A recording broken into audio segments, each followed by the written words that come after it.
Namaskar. This is David Hawthorne at astroview.com.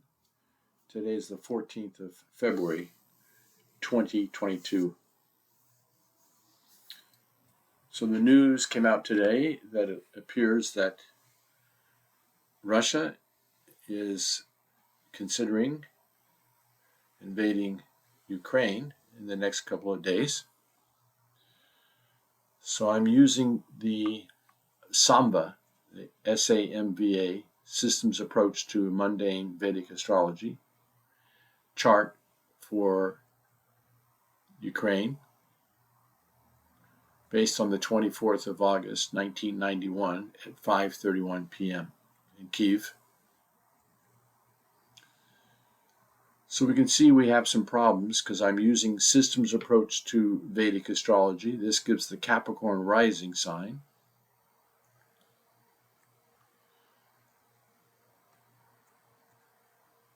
And for Capricorn, we say that the 5 favorable planets include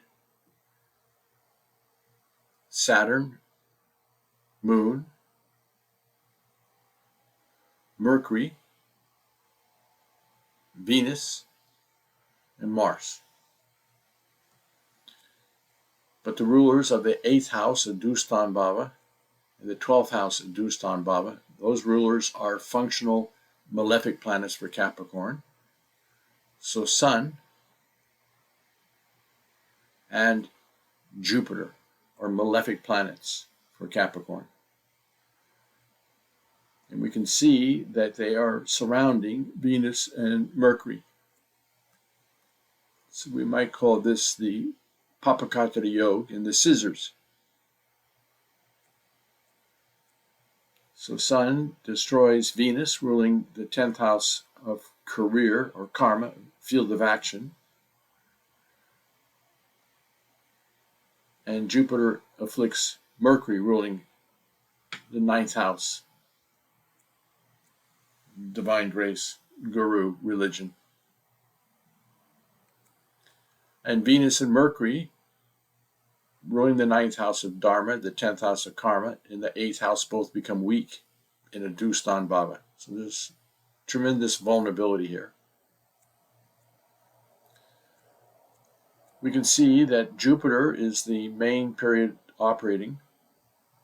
Mahadasha, it's a 16-year period. It runs until September 2029. Jupiter is a malefic planet. It's on what we call most effective point of every house. This is not an arbitrary number. This number changes every 4 minutes of the day, very specific to the exact time of birth.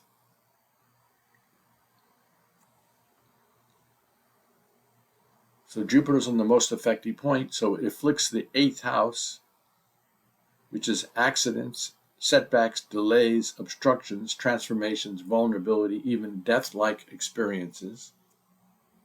8th house is known as Randra, and it afflicts Mercury and it afflicts Venus because it's within the 5-degree orb of both of those planets. Its 5th aspect into the 9th sign, the 12th house of foreign lands, is not good. It afflicts this is losses, expenses, foreign land, separations. Its 7th aspect afflicts the house of wealth and status and family life. And the 9th aspect afflicts the house of domestic peace and property and vehicles and fixed assets. And Jupiter is the Mahadasha ruler. So this is not good. And the Antradasha, the subperiod or operating planet, is Shukra, Venus.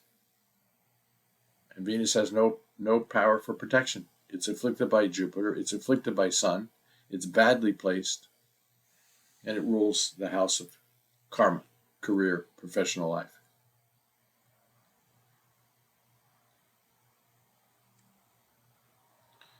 We also see that Venus, the operating planet, right now in transit chart is in the 12th house of losses and expenses and separations, along with Mars ruling the 4th house of domestic peace and property and happiness. These two are quite weak in this house, They have been for a few weeks. Let's see when they come out of there.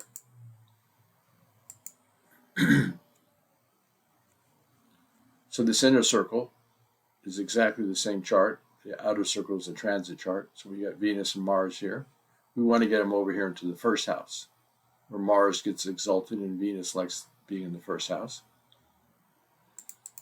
But it looks like we got, and look at this.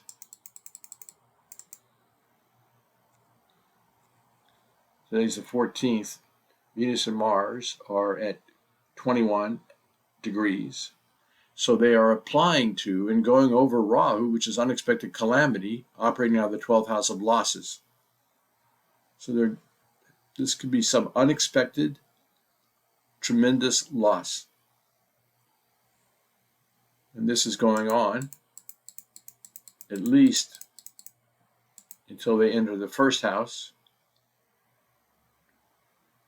So from now till February 27th, there's a lot of vulnerability for Ukraine.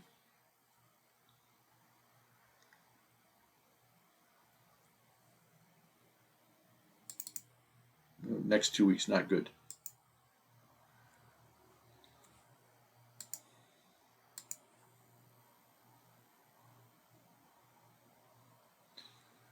This Rahu at 3 degrees in Taurus, mentally pick up this Rahu, slide it over here. He throws an aspect 5 houses away, 7 houses away, and 9 houses away. And he's on the most effective point. This number, it's just not an arbitrary number. Most effective point of every house if it's within a 5-degree orb. So it starts about 27 degrees here, goes up to 7 degrees here. And the closer to this number, the more intense it is. So this is 3 and 3, and they travel retrograde backwards. So he's going to go 3, 2, 1, 0. So same thing. This is stress going on in 6 of the 12 houses right now. Because Rahu sitting here is afflicting the 5th house. Mind, education, children, investments. Its 5th, 7th, and 9th aspects are afflicting the house of good fortune, the house of income and friendships, the house of self. K2 sitting here is afflicting this house as well. Income and friendships. Its 5th aspect, self-initiatives. 7th aspect, children, investments. And 9th aspect, relationships, partnerships, joint ventures, and comforts living abroad, but joint ventures with other countries. K2 is causing afflictions. This is not good. So we need to get Rahu K2 down to, if we subtract 5, we've got 27, 21. So we really needed to get down to about 26 to be clear. That's not going to be for a while, unfortunately.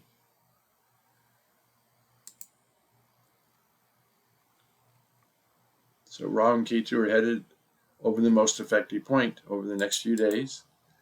2 degrees. See, look at this.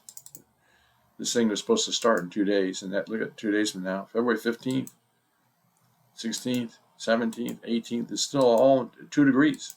That's 100% affliction in 6 of the 12 houses. So this shows you how powerful Rahu and Ketu can be. Just swallow up the sun and the moon, so they can swallow up countries as well.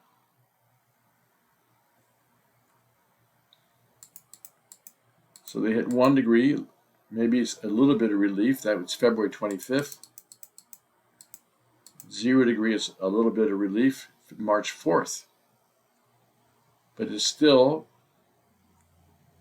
within a couple of degrees of the most effective point, so the impact is still there.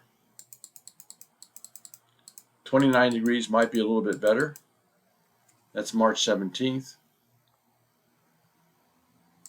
28 degrees might be a bit better, but it's still within that orb, but it's much better than right now. The problem is when they get to 28 degrees, March 31st, they're going to go stationary for 11 weeks and just stay there. But now they'll be in the odd signs, Aries and Libra.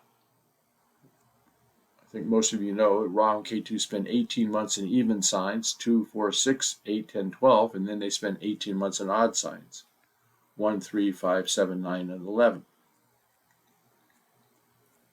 They always travel retrograde, so they enter a house at 30 degrees, and then they exit. It takes them 18 months, and they exit at 0 degrees.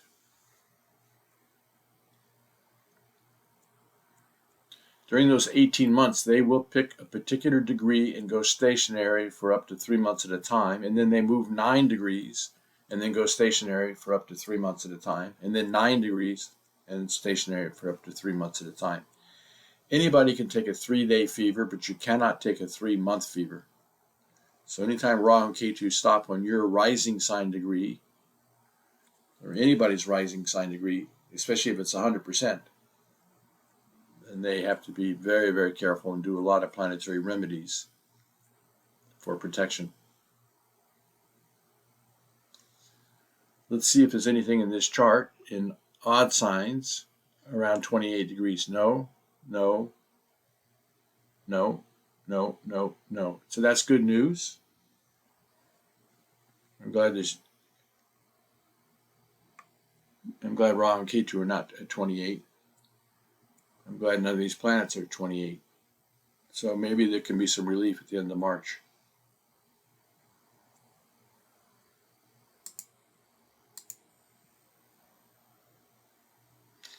I've been hoping for the whole world that Jupiter, strong at 16 degrees and ruled by Saturn, strong at 22 degrees, Saturn in his own sign, would be helpful.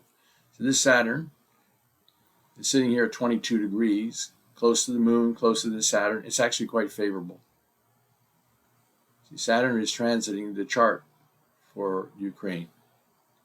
By the way, the Russian Federation has the Cancer rising sign, so the two rising signs are directly opposite each other.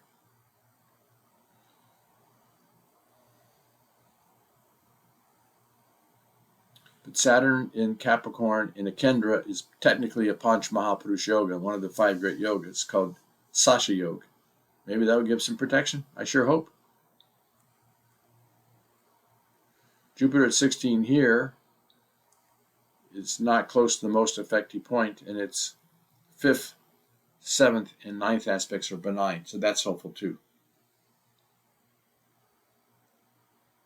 But I think this Rahu and Ketu are really causing some issues here, along with the affliction of the Mahadasha ruler to Mercury and Venus subperiod being afflicted and combust and badly placed, afflicted by both Sun and Jupiter. Sun rules governments. It rules 8th house, death-like experiences, setbacks, disappointments, accidents, tragedies. Jupiter rules losses, losses, losses, losses, expenses, separation, hospitalization. Not good. So I know that for most of us, our hearts and our prayers are with Ukraine, and for the world. We don't want to see these things escalate because it can get really out of control. In my opinion, there are 2 waves happening right now in the world.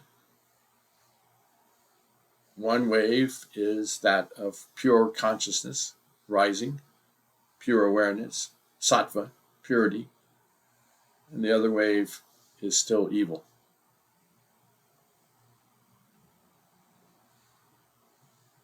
And suffering will continue until people wake up to their spiritual nature and the importance of spirituality. As Eckhart Tolle says, for many people, suffering is their guru. They suffer until they wake up and surrender to spiritual knowledge.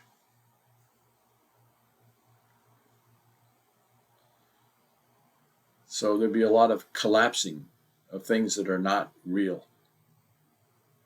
Negative things will just collapse over time. But there might be some serious struggle to get there. So our prayers are with the people of Ukraine and for the world. Namah Shivaya.